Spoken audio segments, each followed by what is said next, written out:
October 18, 2002, I lost a brother and best friend, a naval aviator and fighter pilot.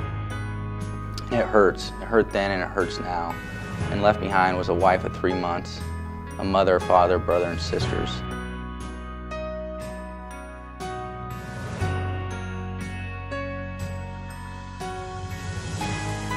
So growing up, I had a father that's a retired Dallas police officer. He was a 40-year veteran.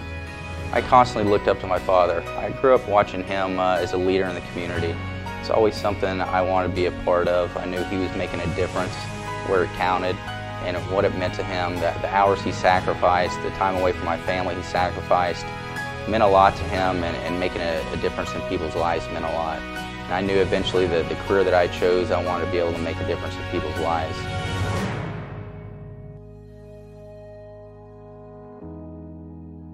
I had an older brother, Matt, who I always looked up to and tried to match what he did, and Matt went off to the United States Naval Academy, and I was fortunate enough to be able to go off to the Naval Academy as well. And Matt graduated and heading off to flight school and became an FA-18 pilot. I knew that was something I wanted to do too. He enjoyed it, and I was able to consistently communicate with him and see what he was doing, and I could see the enjoyment and hear the enjoyment through our phone conversations. And I knew I wanted to once again follow in his footsteps. And I thought by being a naval officer, I'd have the opportunity to have an impact on our society. And I was fortunate enough to be able to become an F-18 pilot like Matt and pursue a career in naval aviation. You know, last year was a life-changing experience for me. You know, growing up, I had watched my father as a Dallas police officer and leader in his organization lose friends and people that were close to him. And having gone off in the military and served 10 years myself and lost not only a brother but a number of individuals that I was extremely close with.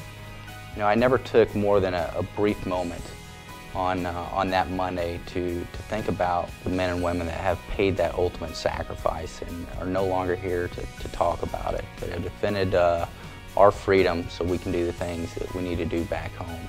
And we should pause for more than a brief moment to recognize this. And by going out to carry the load for 2 days, you're able to recognize what they've done and the differences they've made, and to share, you know, your stories and hear other stories. And over the last 10 years, you know, I've realized that, you know, the best way to express my feeling is to take more than a moment and reflect on Matt's life, but to come out to this event and share Matt's story and how he touched people in a special way, and what a special person he was, and what a difference maker he was in people's lives by the way he treated them. I'm Tim Shubzda, and this Memorial Day I'll be honoring my brother Matt. Matt died serving his country and touched a number of people in a number of special ways.